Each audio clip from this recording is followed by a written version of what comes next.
2021 সালে সাভারের জালালাবাদ মাদ্রাসায় মাহমুদুর রহমান নামে দাফন করা ব্যক্তি হারিস চৌধুরী ডিএনএ টেস্টে মিলেছে তার পরিবারের সাথে।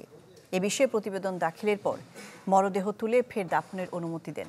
শেষ ইচ্ছা অনুযায়ী সিলেটের কানাই ঘাটে দাফন করা হবে হারিস চৌধুরীকে। আমরা বাংলাদেশের মানুষরা আপনাদের কাছে দাবি নিয়ে আসব, আপনারা নোয়াখালী থেকে আমাদের দাবি পূরণ করে দেবেন। একসময় বিএনপির দোর্দণ্ড প্রতাপশালী নীতি নির্ধারক ছিলেন হারিস চৌধুরী, ছিলেন খালেদা জিয়ার রাজনৈতিক উপদেষ্টা। 1/11-এর সময় চলে যান লোকচক্ষুর আড়ালে। হন্যে হয়ে খুঁজেও তার সন্ধান পায়নি সরকারের কোনো গোয়েন্দা সংস্থা। 2021 সালে গণমাধ্যমে খবর প্রচার হয় পরিচয় গোপন করে ঢাকার একটি বাড়িতে থাকতেন হারিস চৌধুরী। মাহমুদুর রহমান নাম ধারণ করে মারা যান হারিস চৌধুরী। দাফন করা হয় সাভারের জালালাবাদ এলাকার একটি মাদ্রাসার কবরস্থানে। বসুন্ধরা ডায়াপেন্ট এখন আরো উন্নত।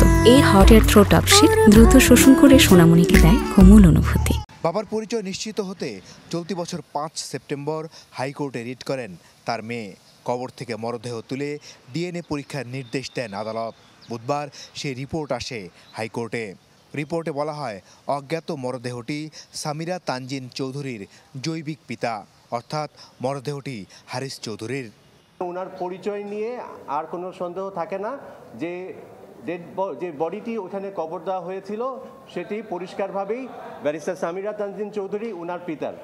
হারিস চৌধুরীর মরদেহ যথাযথ সম্মান দিয়ে সিলেটের কানাইঘাটে দাফনের নির্দেশ দেন হাইকোর্ট।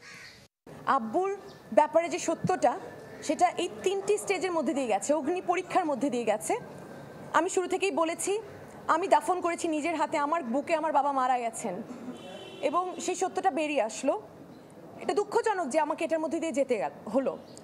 এই আদেশ দ্রুত বাস্তবায়নের জন্য রাষ্ট্রপক্ষকে নির্দেশ দেন হাইকোর্ট এবং সুন্দরভাবে তার দাফনে আমাকে সহযোগিতা করবেন, তার দেশবাসী সহযোগিতা করবে।